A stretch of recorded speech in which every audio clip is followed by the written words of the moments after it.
नमो विष्णुपादाय कृष्णपृष्ठाय भूतले श्रीमते भक्तिवेदान्त स्वामी इति नामिने। Hare Krishna, everybody. Today's chapter is chapter 6. We have finished 5 chapters. And after finishing today's chapter, we will have finished 1/3 of Bhagavad Gita. We have finished 1/3 of Bhagavad Gita after this chapter, 33%. So today's chapter is Dhyana Yoga, or also known as Ashtanga Yoga by some. Now, before we get into Dhyana Yoga, we have discussed so many chapters with the name Yoga so far. Now let's try to figure out what is yoga. Is this yoga? What about this and this? I would like a vote on this. Is this yoga? In the market, right in the middle of the market, or maybe a pavement on the road, you dig a ditch, put your bury your head, keep some gravel here so that you can breathe, so that there is a good flow of oxygen, and just make people mesmerized. Is this yoga? Just getting some just turning some heads, is that yoga? Or we don't know what is yoga, but we can at least tell what is not yoga, right? At least minimum that much ability we should have. We might not know what gold is, but let us have the ability of knowing what gold isn't, or what isn't gold. If I give you aluminum and tell you this is gold, you should not accept it. So let's see. What about this? Is this yoga? I know a lot of people will say yes today. Let's see until the end of the chapter. Let's see what is yoga. Is this yoga? Let's see. Okay, what about this? Is this yoga? This is called beer yoga. There are a lot of documentaries about this. You can go on Google and check it out. They call this beer yoga. All they do is stretch and drink a lot of beer. They say it relaxes your muscles. Okay. And this is called goat yoga. Even this is quite popular in USA. All you do is you bend over like this woman and let a goat climb over you. I don't know what it does. Maybe it corrects the spine placement. And this is called chair yoga. This is for people who don't even have the strength to lift their own body weight. All you do is sit on a chair and imagine that you're doing yoga. Just look one side, the other side. This is a good way to pass time in office when you have nothing to do. So what about this? Is this yoga? Okay, everybody is giving me no. And then we come to here. This is yoga for health. You can see here the first picture is Hiranyakashipu. People who don't know what Hiranyakashipu did, he invented his own yoga. Hatha yoga it is called. Hatha yoga is, in Shastras at least, what Hatha yoga is known as is when a person puts himself through so much pain that someone from higher up, someone from up top comes down to see what is wrong with this person. Like Hiranyakashipu did so much austerity, such a difficult austerity, that his body basically disintegrated and all that was left was skeleton, because ants ate away all his body. He sat unmovingly, he stood unmovingly on the tip of one toe like a ballet dancer. And after his body is eaten away by ants, and the yogic shakti got accumulated to such an extent that he was getting heated up, and it caused the whole universe was shaking because of the pain he was under. So Brahma had to come to calm him down, to ask him what he wants. So was what he did yoga? Can we call that yoga? Again, we're getting no's. Thank you. But then when we say yoga for physical health, mental health, again we will say yes, that is yoga. If Hiranyakashipu does it with some desire that he has, it's not yoga. But if I do it with some desire that I have, it is yoga. For some reason, in today's, thanks to the media today, all this we believe this is yoga. All this yoga for wellness, yoga for back care, desktop yoga. Then there is this yoga secrets for business success. You do yoga nicely, your business will flourish. Wow. Okay. Maybe there is some, never mind. Yoga for weight loss, office yoga, yoga tennis yoga. Okay, there are so many yogas. Okay, fine. Now let us try to understand from the source of yoga, that is the Shastras, what the Shastras say about yoga, what the Supreme Lord says about yoga. This chapter we are going to deal with Ashtanga Yoga. Ashtanga Yoga, what does it mean? What is the meaning of this word, first of all? Simple Vyakarna. Ashtha means 8, Anga means limbs. Now, yoga means connection. Yoga is connection, or when you add in Samskrita, the word for plus is yoga. Ashta means 8, Anga means limbed, yoga is connection. Now, connection with whom? That we forget. Getting and connected with good health, that is not yoga. So, what are the Ashtangas? What are the 8 arms or 8 parts of the Ashtanga Yoga? It starts from here. Yama, Niyama, Asana, Pranayama, Pratyahara, Dharana, Dhyana, Samadhi. These are the 8 angas or of Ashtanga Yoga. There is no Saptanga Yoga. There is no Shadanga Yoga. It is Ashtanga Yoga. If you take away one part, it does not work. So what are the 8 parts? And let's try to understand them one by one. Yama is when, or let us understand from Bhagavad Gita, the 10th shloka of this chapter talks about Yama. He should live in a secluded place and should be always careful, should always carefully control his mind. He should control his mind. From there, everything starts. First of all, he lives in a secluded place. Yesterday, we were discussing what is the point of sannyasa. Why does he even go to the forest? He can live in a secluded place and control his mind. So, this is quite understandable. Then we come to Niyama. Temperate in his habits of eating, sleeping, working, and recreation. Temperate is not extreme. He will not overeat, he will not undereat. He will not oversleep, nor will he undersleep. He will not overexert himself, nor will he be lazy. And his recreation will also be very, very limited. Very, very temperate in his habits of eating, sleeping, working, and recreation. Now, here is a popular, this is quite popular today. Asana. From 11th to 14th shloka, the Lord discusses asana. He says, lay kushagras on the ground, then cover it with deer skin. The seat should neither be too high nor too low and should be situated in a sacred place. You cannot do it anywhere. Like we saw the other guy right in the middle of the market, he's trying to turn some heads. No, it should be in a sacred place. One should hold his body, neck, and head erect in a straight line and stare steadily at the tip of the nose, and thus with an unagitated, subdued mind, because he has already subdued his mind here. So with an unagitated, subdued mind, devoid of fear, because he's in the jungle, he shouldn't be like, oh, is there a tiger behind me? Is there a snake crawling near me? No, he should be freed from fear, because if he is scared, he's not going to be able to sit steadily. Completely free from sex life, that is what we were discussing yesterday. He is living a celibate life in the jungle. Completely free from sex life, one should meditate upon me. Now, again, there are many organizations that will train you in meditation. They say, keep a candle in front of you, concentrate on the candle flame, something. Even when I was quite young, this was taught in my school too. They used to say, light a candle in a dark room, start staring at it, and 15 minutes later, you come out of the room, you will feel fresh.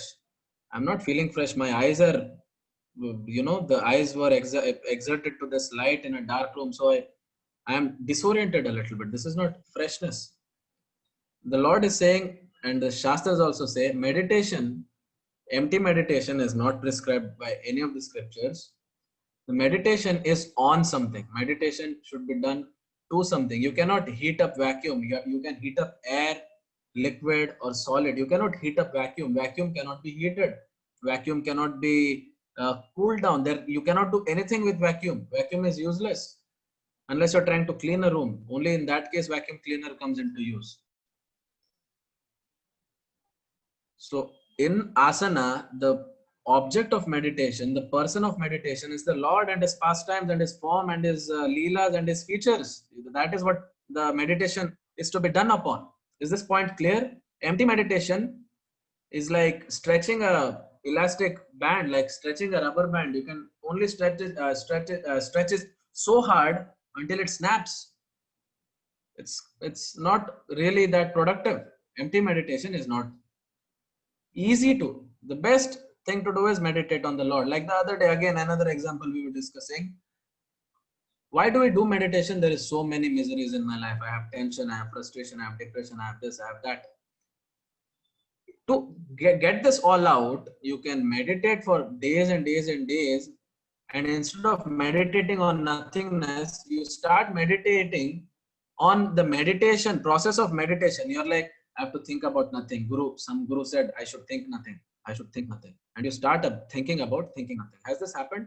Has anybody tried meditation and you were trying to think nothing, but you started to think about thinking nothing? Anybody has this experience? No? Yes? Okay. Okay. Okay. All the responses are saying yes. This used to happen with me also in fifth grade. Fifth standard. I used to try to meditate. I used to think nothing, and I start thinking about thinking nothing. Then I'm like, wait a second, I should not think about thinking nothing. So now I'm thinking about not thinking about thinking nothing. So then I'm like, I should not think about thinking nothing, and it just goes on building up.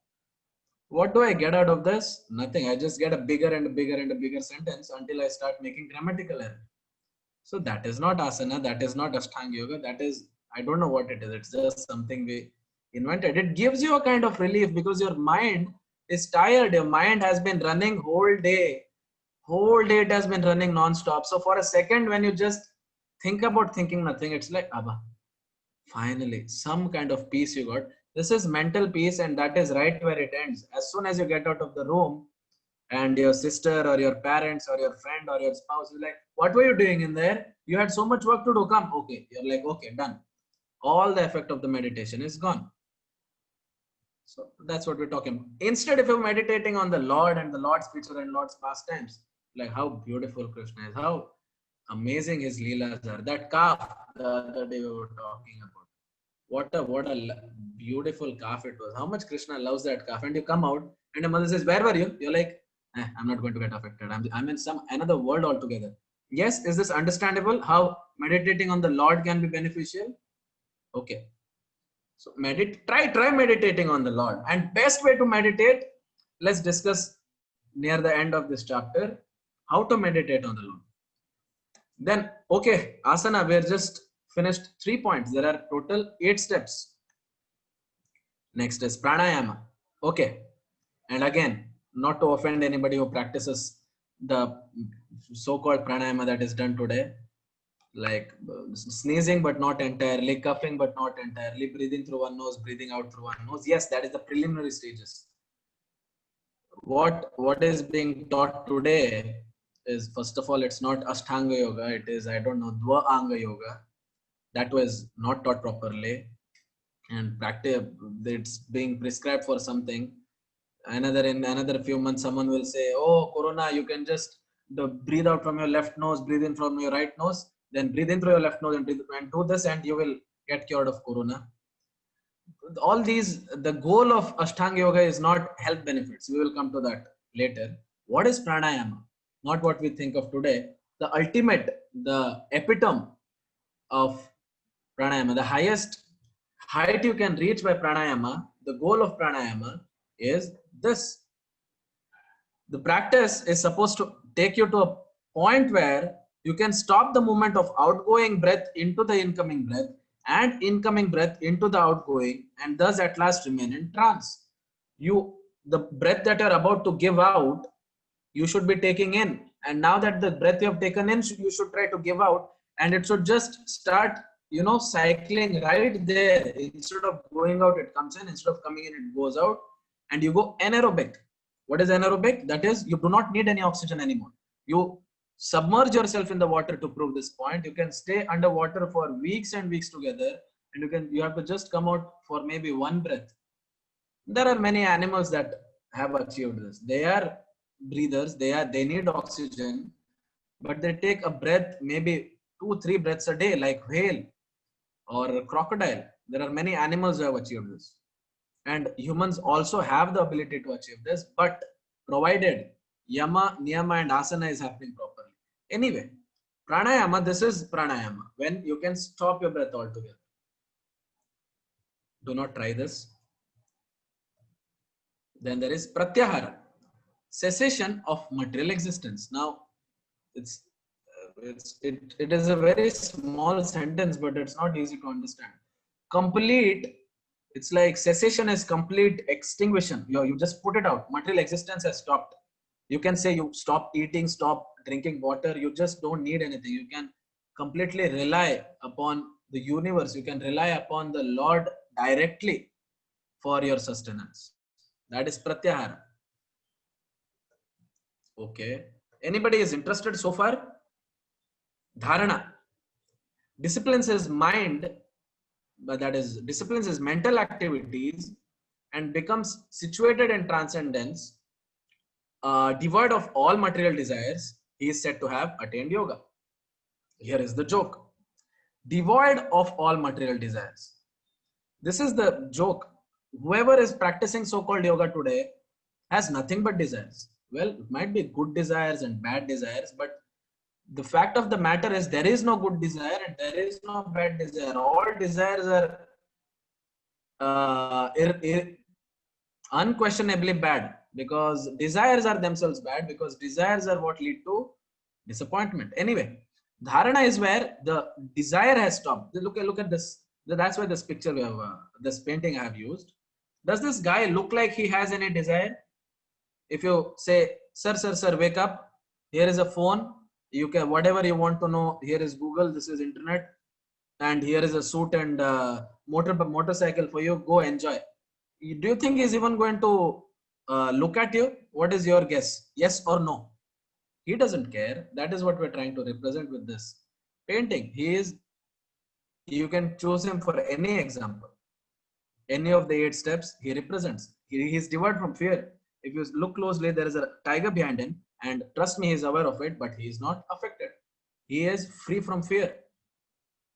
He is truly free from fear. He is sitting correctly. His mind definitely is under control, and he has disciplined his mental activities and is situated in transcendence and is devoid of all material desires.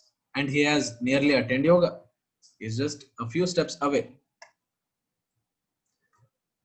So what is next? Next is dhyana, just one step remaining. All the questions I'll take at the end, don't mind. Dhyana. What is dhyana? Here is where the meditating on lamp came from, if you ask me. This is where the meditation on lamp came from, I think. As a lamp in a windless place does not waver, so the transcendentalist, whose mind is controlled, remains always steady in his meditation on the transcendent self. He is meditating on the Lord unflinchingly. He cannot be moved. Now we get moved. I'm sure we have tried to think about Lord, especially after the 18 days, after the 5 days of the classes of these 18 days. We have tried to meditate on Lord. We start thinking about Lord, really like it, and bam, something else comes up. Some deadline, something, it always gets broken. Now, why did that meditation of ours get broken? Because of the material desires. That is why dhyana comes after dharana. Once all the material desires have been thrown out of the window, no one can stop you, not even you yourself can stop you from thinking about the Lord, because you have no desires left. You have no material desires left. So that is why dhyana comes after dharana. Just like a lamp in a windless room, like turn off the fan, close the windows and light a candle and don't move. Even if you move due to the wind, that, air turbulence that you produce, the lamp might shake. But as long as there is no movement in the room, the candle lamp seems to just shake a little bit, then stay stable, shakes a little bit, then stays stable. This is how our mind should be. Actually, it shouldn't shake at all. And this can only happen when we have been cleansed of all the material desires. We have become devoid of all material desires. And that is dhyana. We meditate on the Lord unflinchingly, unmovingly, unstoppably. And when this has been perfected, the final stage is called samadhi. One is never shaken, even in the midst of greatest difficulty, even if the earthquake comes, even if the earth starts to shake, a yogi will not stop thinking about the Lord. This indeed is actual freedom from all miseries arising from material contact, because he is not taking any input from the material nature. He is not taking any input from this material plane, and he is situated in a completely different plane. He is transcendental to all these miseries of life. Yes, have we all understood the Ashtanga Yoga, the 8 steps of the yoga? Has anybody not understood? If you want me to go over it again, I don't mind going over it again. Okay, I'm getting all yeses. Okay, this is the question for now. Just you can vote. Are you willing to give this yoga system a try? And even trying means you have to dedicate a couple of years to this. I think 4 to 5 years it will take to know whether you are willing or not. It will take 4 to 5 years of your life to try this out, and then 5 years later you might succeed, probably not. The highest chances is you will not succeed. Okay, I'm getting some yeses. Arjuna was not as confident as you, but anyway, even the people who are ready to say, who are saying yes, this is what you're saying yes to, and even the majority of the world today is practicing this. What is this? Is this a car? No, it's not a car. All it has is wheels and a steering wheel. So let's say these wheels are asana, which are practiced today, and the steering wheel is so-called pranayama that is being practiced, and that's it. Where is the rest? Where is yama? Where is niyama? Where is dharana? Where is dhyana? Where is pratyahara? And where is samadhi? No, we want to do what is easy and give up what is not easy. But that is not how things work. If you want to pass an exam and the subject has 5 units, you can't say I like this unit and I will understand it 100%. Remaining 4 units I will skip. Well, the modern education system allows you to do that, but in life that does not work.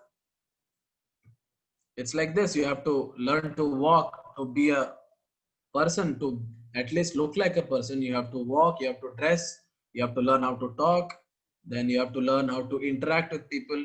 If one of those things are not there, you're not a complete person. Similarly, even if you try 1 or 2 things, you're not a complete yogi. You're just fooling yourself, and you're fooling people, or you're fooling both. And all those 3 conditions are scary. So who is Arjuna? Arjuna is student of Drona and is quite popular for having a very controlled mind, and his eyesight was so sharp. Or was it his mind? His mind. It was his mind, not his eyesight. He had all his senses under control. He was called as Gudakesha. Gudakesha means someone who can see in the dark. Gudaka means darkness. Isha means master. He had mastered darkness. His vision was so clear in the dark, he could see more in the pitch black darkness, more than we could see in a very bright afternoon. So he is Gudakesha, and we all know his where he shot an arrow through the eye of a fish by looking into the reflection and all that. He was extraordinary, and he was very, very used to living in the forest because he lived in a forest. As we know, he's in his Gurukul training, he was trained in the forest. During his Vanavas, he has lived in the forest, helping his elder brothers. He is very, very fit to say, yes, Krishna, I'm willing to do. And physically also, he is very, very apt to say, yes, okay, I will do Ashtanga Yoga. Because he is known as Maheshwasa, because he did give a tough fight to Shiva. Shiva enjoyed fighting with him so much that Shiva said, okay, fine, take this weapon from me. You deserve to have it. I'm impressed by your skills. I'm sure everybody knows this. Yes, everybody knows this pastime. Lord Shiva comes to test him, and Shiva is very impressed with him. And we were discussing this the other day, but not a lot of people know this. He was Narnarayan Rishi in his past life. He was twin brother. They were twin brothers. The 2 rishis were twin brothers. This is Vishnu himself, and this is Arjuna in his past life. They were such great tapasvis that Indra, as usual, whenever someone starts to, become very successful in tapasya, he suddenly sent somebody, and I think this time also he sent Menaka. Menaka starts dancing in front of the two brothers, the two twin brothers, and trying to entice them. And Narnaren Rishi just says, "What are you doing? Why are you doing this?" So she says, "I have come here to entertain you. My master has sent me." So they say, "We don't want all this. If we wanted all this, we would still be in the material world.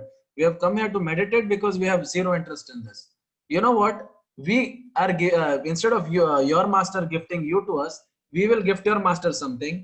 And Lord just makes Nev Apsara and says, "Take this, take her along with you."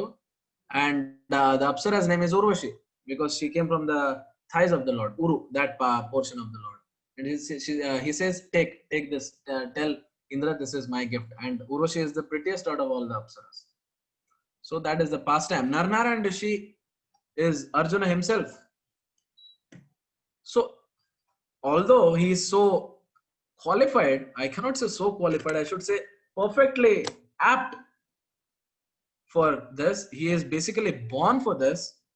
And still, he says in 34th shloka, Chanchalam hi manah Krishna pramati ballavadhadam tasyaham nigraham manye vayuriva sudushkaram. Okay, what does that mean? Chanchalam hi manah Krishna. He says, my Lord, mind is very, wavering. Pramati ballavadhadam, and also very, very strong in that wavering. It's not like wavering of a flag which you can just hold and it will stop. No, mind, you cannot stop. When it's wavering and you go to stop, you will also start wavering. Tasyaham nigraham manye vayuriva sudushkaram. He says it is even more difficult than controlling the wind because Arjuna has weapons to control the wind. He has many special weapons which can control the wind. He throws one astra, the whole wind is going to become laminar, non-turbulent. He can control. He's saying, I can control the wind, my Lord, but I cannot control my mind. Can we all agree to this? Whoever said, yes, I will try Ashtanga Yoga. Can you control your mind? Arjuna cannot. For the mind is restless, turbulent, obstinate, and very strong, O Krishna, and to subdue it, I think is more difficult than controlling the wind. He can say that. We cannot say this. So he's saying, I cannot control my mind. Lord, what to do? So Krishna says in 35th shloka, Shri Bhagavan Vacha, Asamshaya Mahabaho, Mano Durnigraham Chalam, Abhyasena tu Kaunteya, Vairagena cha Griyate. The blessed Lord said, O mighty armed son of Kunti, it is undoubtedly very difficult to curb the restless mind, but it is possible by constant practice and by detachment. Well, if you keep practicing, and meanwhile, while you're practicing, you apply some detachment here, apply some detachment there. You have to use detachment as a grease. Whatever is not working in mechanical engineering, if there is some extreme friction between two parts, just apply some grease. Similarly, while you're not able to control your mind, see which part of your mind is getting engaged, and instead of grease, apply some detachment in that department. Like there is not enough time, you feel 2 months to exam and you're like, there is so much to study, there is not enough time, what do I do? What is the part of your mind that is getting affected? The time. You're like, time is not enough and I'll not be able to cover. Just forget about time, just start studying. Works, trust me, it works. Just forget about how much time is remaining, just start studying for the sake of studying and you will be able to study. Similarly, when Arjuna says, I won't be able to control my mind, my Lord. Lord says, it can be. It's not impossible. It's difficult, no doubt, but it's not impossible. It can be achieved by constant practice and detachment. Constant practice. You shouldn't stop practicing. It's not like, okay, today for 10 minutes, I will control my mind. That is the modern meditation. Okay, there is a lamp. It's not moving and I'm not thinking anything. I'm thinking about not thinking anything. No. Constant practice. It's not like 10 minutes in a dark room, you close yourself and practice mind control. You practice mind control when you're sitting in the class, when you're sitting in the office, when you're sitting in the wherever you are. Mind control has to be practiced. Constant practice. Did that make any sense? Okay. So here's a common question. Another common question that everybody asks: is mind a friend or an enemy? This is a comic representation. in many of the cartoons that this is how they show it. There is a good angel over here and there's a bad demon over here giving you suggestions. And we have been in that situation. So is really mind a friend or an enemy? It's quite comedic, no? If my mind is my own enemy. So the Lord says in the 6th shloka, it was in the beginning, which I just brought here because it makes sense here. Bandhur atmatmanastasya yena atmaivatmana jitah anatmanastu shatrutve varte tatmaiva shatruvat. Okay, that was a lot of atmas and eva. So in English, let's try to understand. For him who has conquered the mind, mind is the best of friends. There is no better friend than your own mind. I'm sure some have this experience. You know you have no real friend but you. Is there anybody here who thinks like that? I am my own best friend. No? Okay, there are a few. Because you know friends are going to be nothing more than nuisance. They're going to make nothing more than bad suggestions to you. Hey, you know what? You should try that. And you're like, no, I don't think so. That's not a good idea. That's clearly not a good idea. You go ahead and do that. I'll go ahead and do what will help in my life, right? I get a lot of yeses. Okay. There are a lot of wise people in this group. For him who has conquered the mind is best of friends.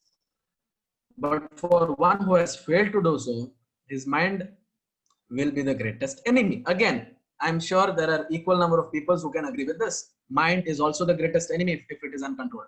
At least in our prior days, in our younger years, we have seen this happening. Mind is giving you nothing but bad ideas. You know what, you should do this. You know what, you should do that. And then after doing that, you should do this. That would be funny. Well, wasn't so funny. Yes? Okay, and I'm getting yeses here as well. So we're all agreeing with the Lord so far. So here's a takeaway. Here, I'm saying mind, you can compare the mind to fire. Mind is like fire. When controlled, it can make miracles happen. Like here, the space shuttle or, the planes and the internal combustion engines, even the external combustion engines. Whatever it is, whatever you see magical things happening ever since the Industrial Revolution is all by one or the other form of fire or heat, which is a product of fire. It can make miracles happen, yes, but it can also cause devastation. When out of control, fire can burn down everything inside. Even some things which we know are inflammable are flammable if exerted to a certain temperature. Metals start to melt if given enough temperature. Mind is a very magical thing which the Lord has given us. Mind can actually make us physically sick. There are a few doctors in the group who can agree that mind is what causes blood pressure. Some people worry too much, they get blood pressure, then they worry some more, they get diabetes, then they again worry some more, they get ulcers, and they never stop worrying, and they get Alzheimer's disease, Alzheimer's disorder, where the plaque is formed in the brain, and they just forgot who they are. They just forgot so many years of their life. They're somewhere 20, 30 years back. Just one day they wake up and they're like, hey, where am I? I'm not, I don't belong here. They just went completely crazy. Then again, doctors can agree, it can also cure basically all the diseases known to mankind. There are people who just take something which has no clinically proven significance, and they just get cured of cancer all of a sudden because they kept the faith in that whatever they took. It's called placebo effect. And there is also something called as nocebo, but never mind. Mind can make you sick, mind can make you healthy. So mind is both friend and enemy. Even medical science will agree with this. Krishna is saying something that medical science agrees with today. Mind is friend, yes. Mind is enemy, yes. Mind is all of the above, yes. So we have to be very careful. We have to use this mind very cautiously. Second, we let the mind go here and there. Bring it back, because that is what Krishna is saying. Abhyasena tu kaunteya. Practice. Okay, today I will only let my mind get disturbed 5 times a day. Okay, you start counting. Mind got disturbed 1. You of the book, even if it's a 100-page book, it will not be enough. Even in a single day, how many times the mind wavers here and there, start to make note of that, start to log that, and you'll be scared as to how uncontrollable mind is. Even the people who think they have their mind under control, even me, I should start practicing this. Try this. You have no idea how many times the mind goes out of control. So Arjuna comes back to the point. He's like, okay, Ashtanga Yoga. So you have explained so many yogas to me. What are the yoga? Karma Yoga, Jnana Yoga, now Ashtanga Yoga. He's like, okay, what is the destination of someone who fails in achieving success in yoga? He tried to become a Karma Yogi. He wasn't that good at it. Tried to cultivate Jnana, wasn't so good at it. Tried to do Ashtanga Yoga, wasn't so good at it. What does it mean? How can you be not good at something? For example, Karma Yogi starts to work for the Lord. Okay, this is what a Karma Yogi does, right? He starts working for the Lord. Remember what is Karma Yoga? He works in service to the Lord. Perfect example, Hanuman. So he was working for the Lord so well, he started achieving really big things. Remember Karma Yoga, right? Give me a yes if you people remember what is Karma Yoga. So in service to the Lord, in service to the Lord, he started achieving such great things, people started clapping. And for a second, he forgot that he is serving the Lord, and he starts looking around and he's like, okay, I'm being appreciated now.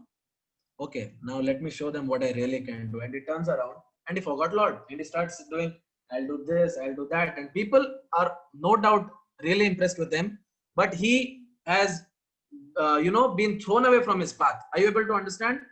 If you're able to understand this point, give me a yes. Karma Yogi can get distracted if a few people just start clapping. Yes, I am an achiever. You're right. That's what happens. Now, what happens with Jnana Yogi? Jnana Yogi starts to cultivate knowledge which is related to the Lord, and he starts to tell people, because that's what Jnana Yogis try to do. They want to get more people involved in the whole mission. So they start sharing the Jnana. They're like, this is that. It's quite difficult to understand, but I will explain to you. So you see, this is how you do it. And people are like, wow, man, you're quite intelligent. I think you should make a profession out of this. I think you can earn money out of this. You can actually make money out of this. Forget this Jnana. You just start minting money, and bam, he goes somewhere and starts to do lectures, take money. And where is he now? He was supposed to be a Jnana Yogi, but now he has become Jnana Bhogi. He's enjoying fruits of this Jnana. He was supposed to use this Jnana to reach Lord, but now he's using this Jnana to drown himself in this material world. Is it making sense? This is how a Jnana Yogi can fall. Makes sense, right? Okay. Now, how an Ashtanga Yogi can fall down, that is what we were seeing in the first few slides. They do some gymnastics in the market. They do some stand on their head, stand on their hand. Except for leg, everything they will stand on.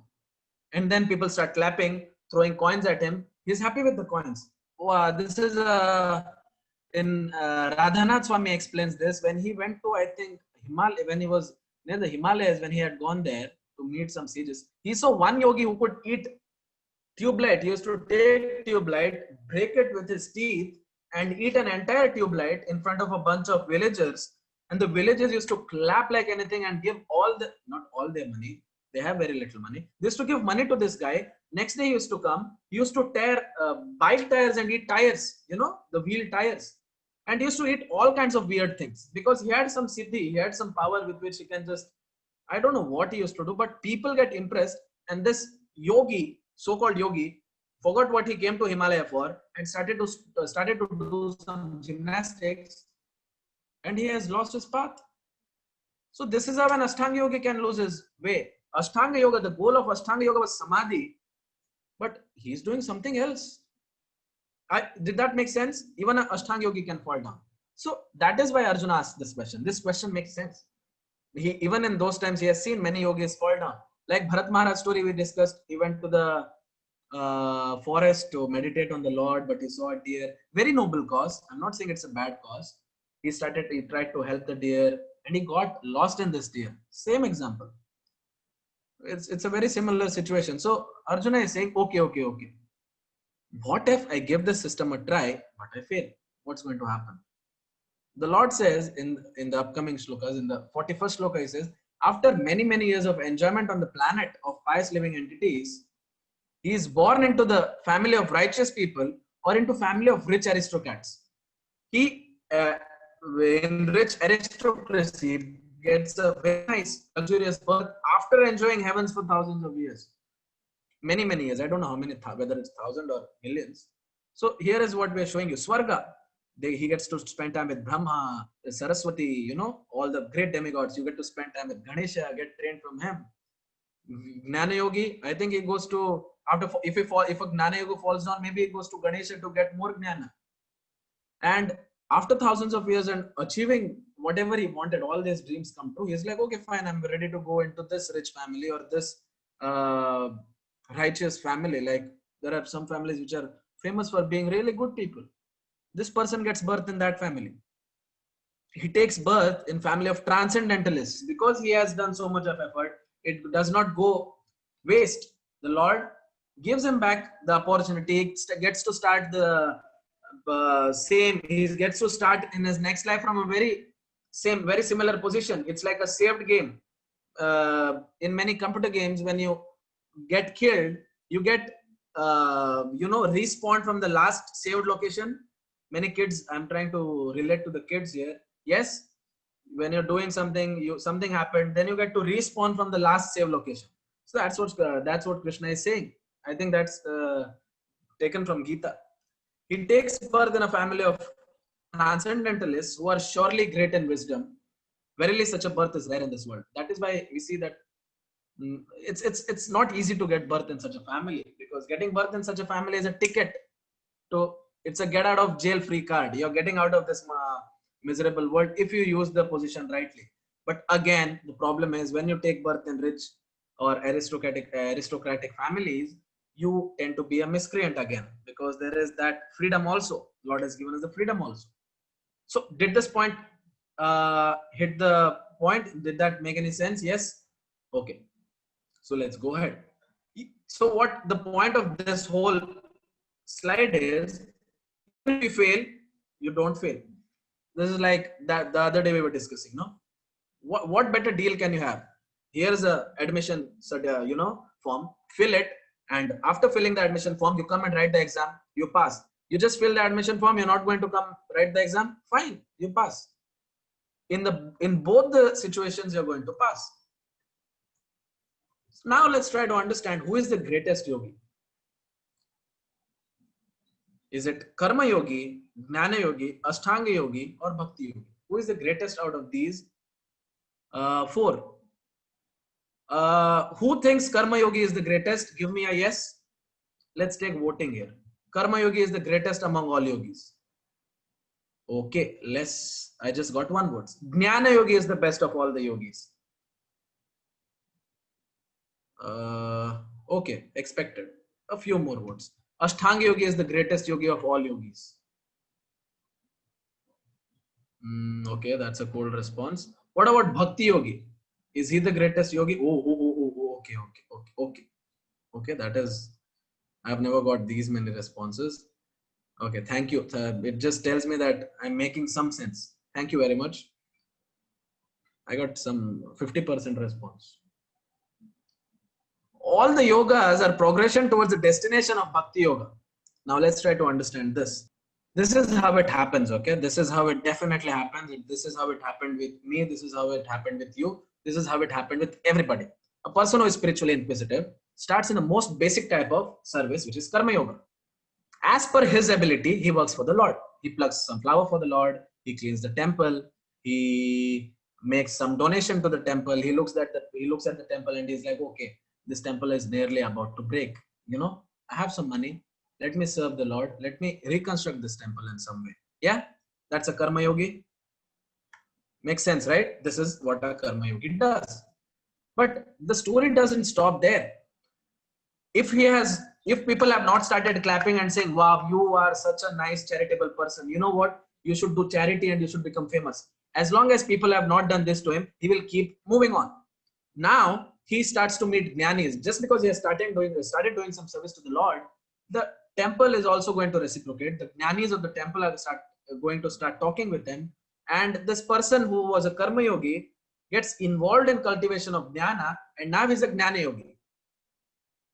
So did you see how we transitioned from karma yoga to jnana yoga? He gradually starts to understand that he is not the body.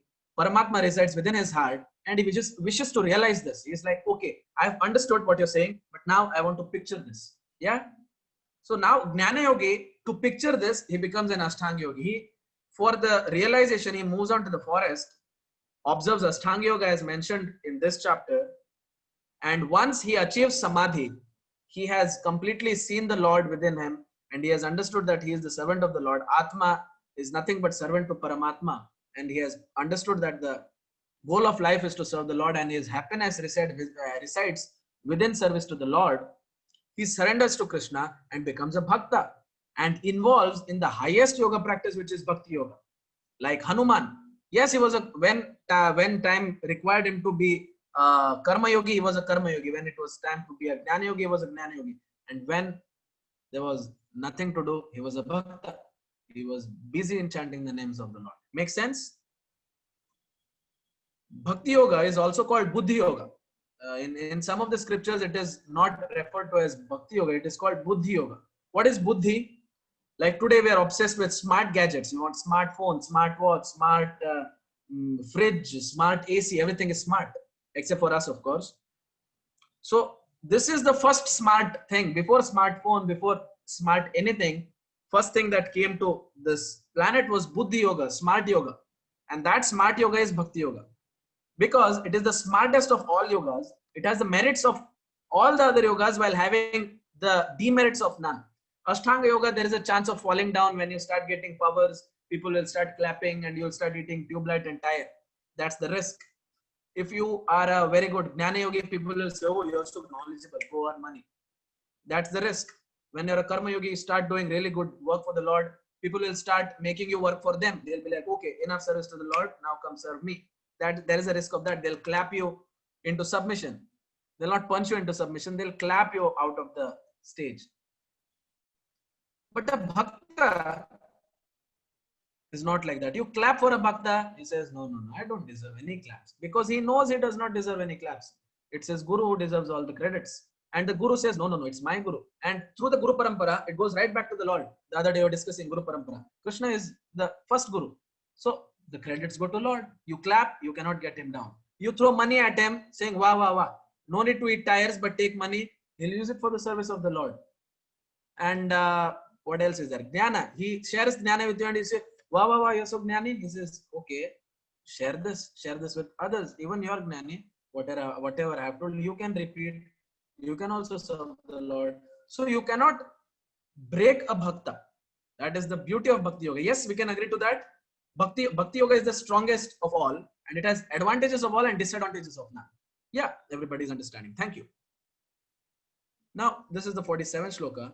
So, and the Lord is finally, in case you have not understood, in case Arjuna does not understand, he's saying, and of all yogis, he who always abides in me with great faith, worshipping me in transcendental loving service, is most intimately united with me in yoga and is highest of all. Krishna is finally clearly stating so that there is no more confusion.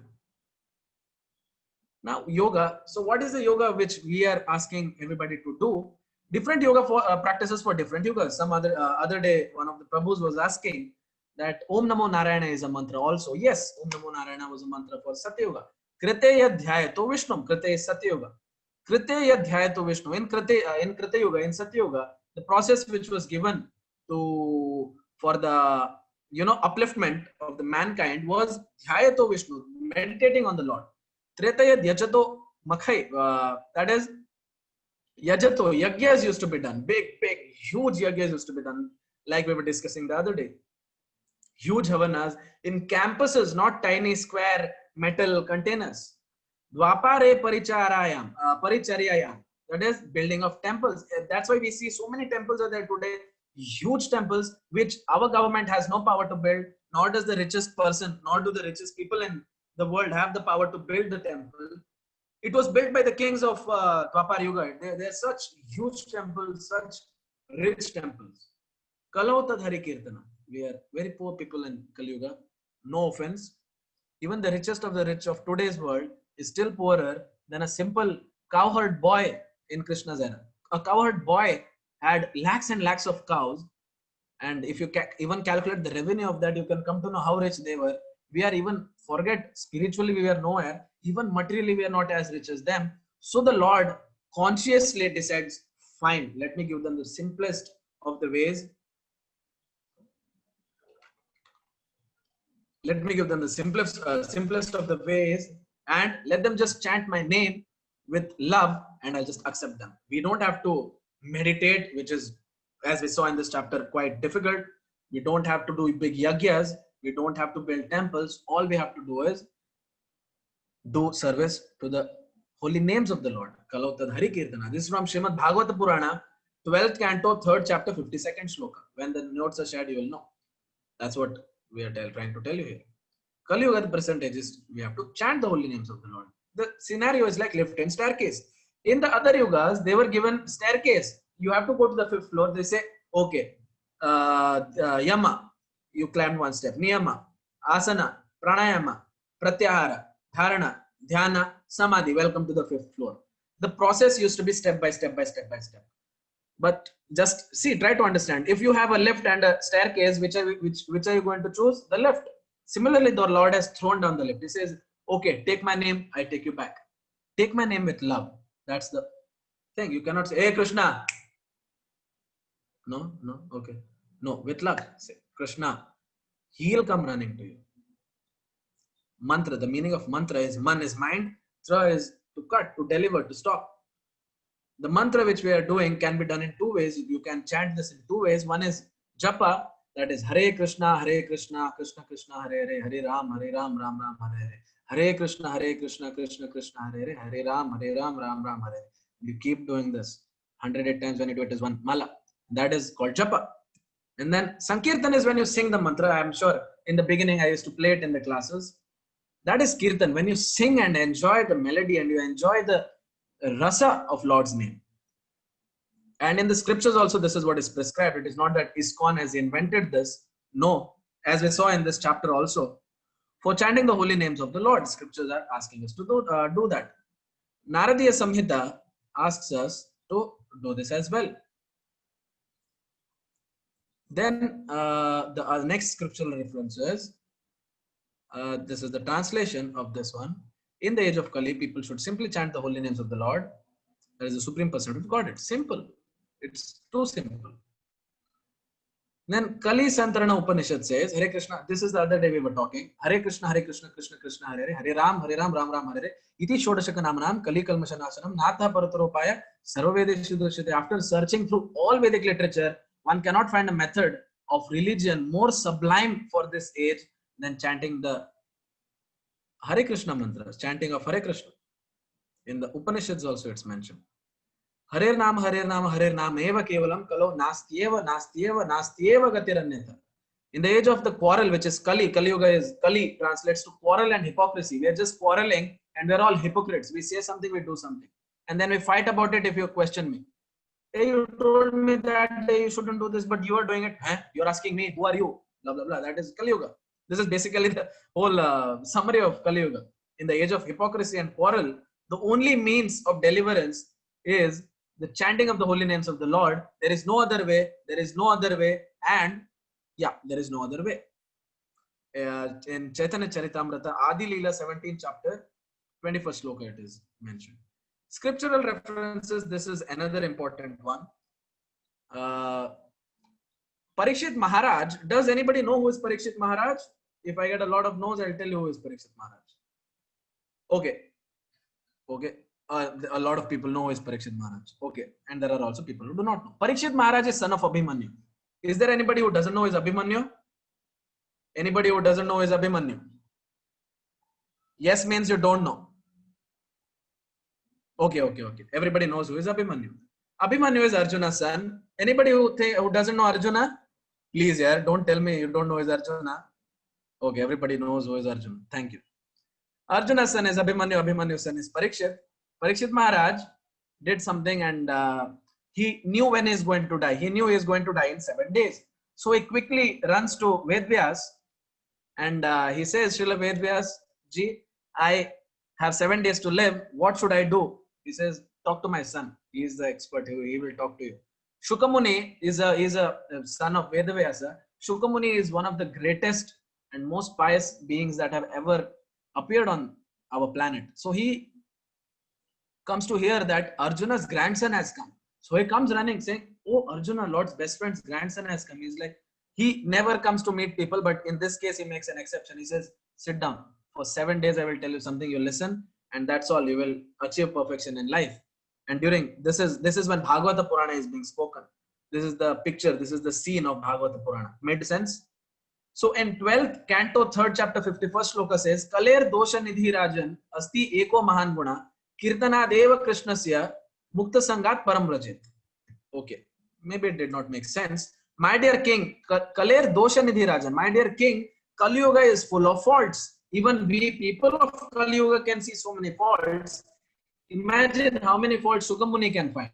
Sukadeva Goswami sees nothing other than faults in Kali Yuga. But we, being people of Kali Yuga, and we can still see faults. Kaler dosha nidhi rajan, Kali Yuga is full of faults. There is still one good quality in the sage. Asti eko mahan guna. There is one mahan guna. One guna is good. One quality is good. It is simply by chanting the name, chanting the Hare Krishna Maha Mantra, one can become free from material bondage and he will be promoted to transcendental kingdom. Kirtanat eva, that's all you have to do. Kirtanat eva, Krishnasya, Mukta Sangat Param Rajit, he gets freed from bondage. Mukta Sangha, he is not under bondage anymore. Param Rajit, and he goes to the highest possible position. He goes to the transcendental kingdom of the Lord. He gets accepted right into the kingdom of the Lord. It is full of faults, but one greatness is there. So that is where we are. Let's take advantage. Also in upcoming chapters, in 10th chapter 25th shloka, Lord is going to say, Yagnanam Japa Yagnosmi. Out of all the yagyas, that is this big sacrifices that are being done, of sacrifices I am chanting of the holy name. That is, Lord is also saying, it is the best sacrifice you can do for me. Because why is chanting the best sacrifice? Maybe in the upcoming chapter we'll discuss. How to chant? Here are some do's. Chant the Panchatattva mantra before chanting. He was starting to chant the Hare Krishna Maha Mantra. And here is the Panchatattva mantra. It's a little distorted. I will share it in WhatsApp. Shri Krishna Chaitanya Prabhu Nityananda Shri Advaita Gadadhara Shri Vasadi Gaura Bhaktavranda. Shri Krishna Chaitanya. This is Shri Krishna Chaitanya. This is Prabhu Nityananda. This is Shri Advaita. This is Gadadhar Pandit. This is Shri Vasadi. This is Srivas Pandit. Gaura Bhaktavranda. This is Gadadhar Pandit. This is Gadadhar Pandit, and this is Srivas Prabhu. And Gaura Bhaktavranda and his Gaura Bhakta, his devotees.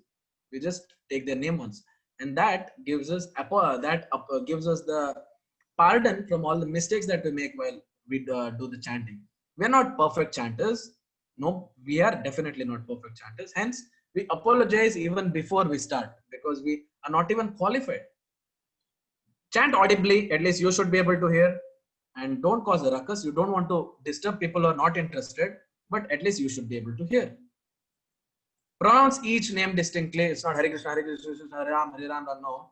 It is Hare Krishna, Krishna Krishna, Hare Ram, Ram Ram, Hare. You can speed it up as long as you can pronounce it correctly. You can say Hare Krishna, Krishna Krishna, Hare Ram, Ram Ram, Hare. You can speed it up, but do not forget to pronounce each word. Chant with respect.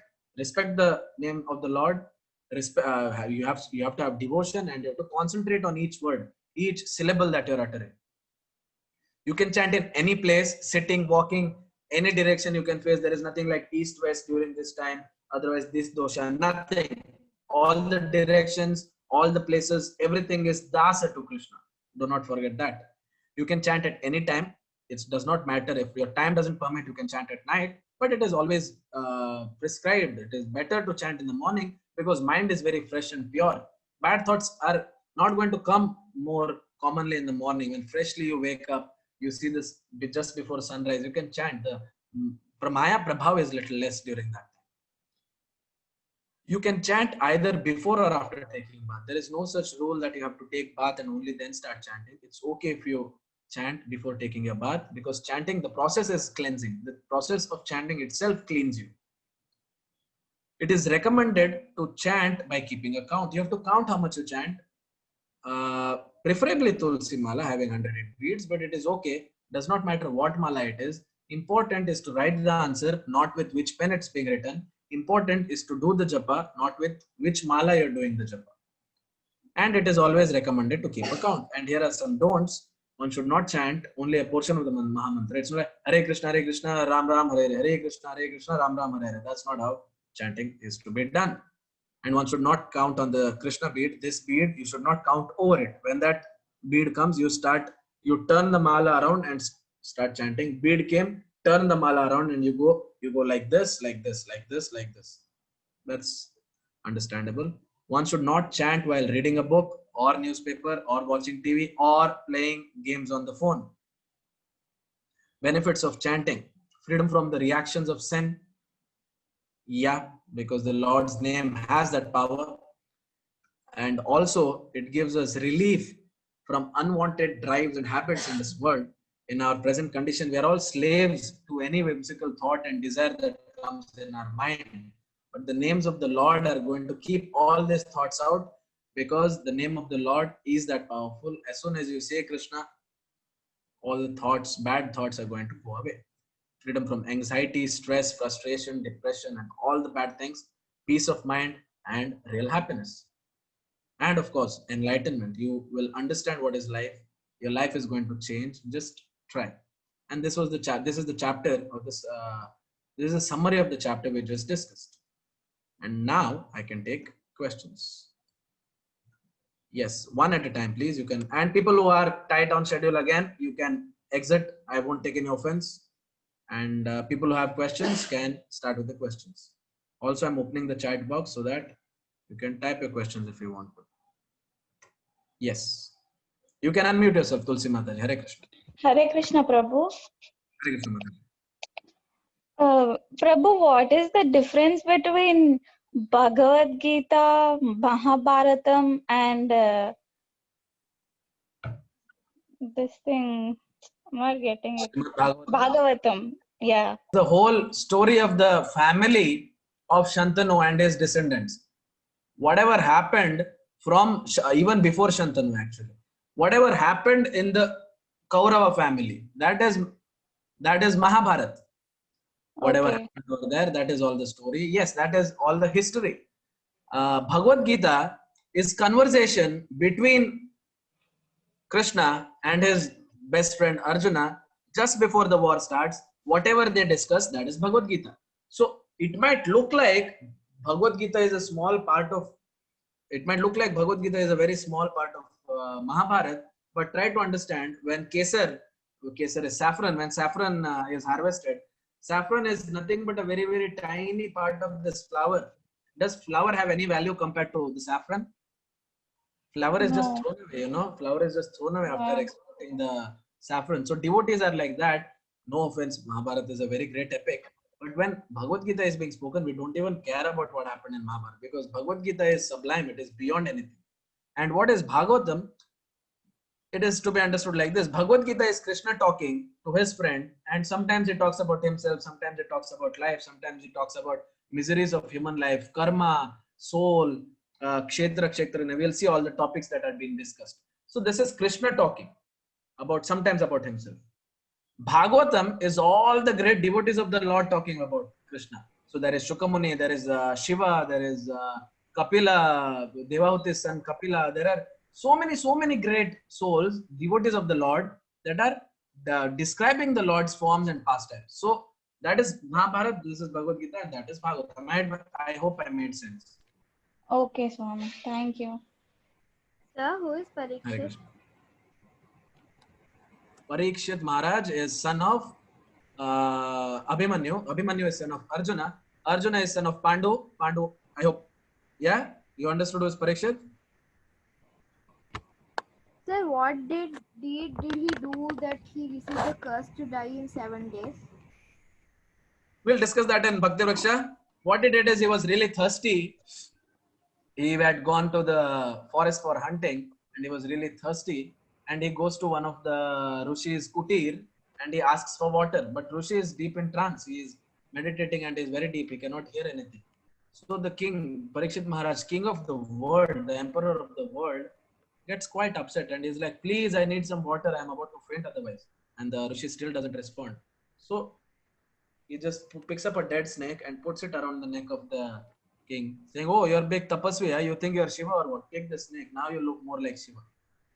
And when the son of the Rishi comes back and he sees that someone has put a dead snake around his father's head, he says, I curse whoever did this will die within 7 days. So that is what happened. Hare Krishna, sir. Hare Krishna. Hare Krishna, sir. Hare Krishna, Mataji. So they say that the Mahabharat war was because of this. They wanted the dharma to sustain. Yes. But then why are we doing so much of adharma, sir? Where? In Kali Yuga, you mean? Yes, sir. I don't know. You will have to ask each and every person why they are doing. But the general answer to that is this is age of quarrel and hypocrisy, as we just discussed. This is age of quarrel and hypocrisy where nobody is clean, nobody is honest. And it's only going to get worse. If you think it is bad now, you will see much worse in another 10 years and so on. This is Mataji still golden age of Kali Yuga. After Dwapar Yuga ended and Kali Yuga started, there is 10,000 year duration where there is still some effect of Dwapar Yuga left. There is still Hari Kirtan going on. There is still beautiful, there is still some beauty left of Dwapar Yuga. There is still some effect left of Dwapar Yuga. In another 10,000, in another 5,000 years roughly, it's all going to go away and it's going to get really dense. It's going to get really difficult. So let's get out before that. Okay, so Hare Krishna, sir. Prabhu, one doubt. While this is going on, the Bhagavad Gita is the knowledge sharing from Krishna to Arjuna. Dhritarashtra was from some distance place. He is just observing the things, and Sanjaya is explaining, right? Narrative. Yes. Sorry. So whether this Dhritarashtra also is getting those points, whether he is able to hear from Sanjaya the same thing, the knowledge. Well, the information he is getting, but knowledge he is not getting. That is the problem. He is hearing, but he is not listening. It's making some reaction with his ear, and the words are being registered by the brain, but it is not reaching his heart. Because the problem is he doesn't have Krishna Prema, he doesn't have love for Lord. See, many translations of Bhagavad Gita are also there today. There are, I think, hundreds of translations. On Amazon, you can find my Gita, this Gita, that Gita. Why they are not talking about Lord? It is Bhagavad Gita, it is Lord's Gita. No, they have removed the Lord from his whole discussion between two best friends. It's like, okay, no, it's not discussion between him and Arjuna. It is me actually talking to Arjuna. That's right. It is quite demonic. So why is this happening today? Because people do not want to know about Lord. They want to just get some knowledge from Bhagavad Gita. Okay, that's enough. Life tips from Bhagavad Gita. Take this. Go and you'll be successful in your business. Bhagavad Gita is Lord's message to you. And if you forget that it is Lord and you think it is some guy talking to some guy, it is not going to make sense to you. So what is happening with Dhritarashtra is also that. Dhritarashtra is like, okay, this magician Krishna is talking to this gymnast Arjuna. Gymnast because he's physically capable. And if you think it's a discussion between a magician and a gymnast, it's you who is losing. It's you who is the fool. You're not going to get any benefit out of this. So that is why Dhritarashtra, I believe that is why he could never understand it, because he has no love for the Lord. It's not that the Lord did not have love for him. Lord had a lot of love for him. Lord has love for everybody. Srudam Sarva Bhutana. I hope I made sense, Prabhu. Thank you. Hare Krishna. Okay then, we'll meet tomorrow with the next chapter. Hare Krishna.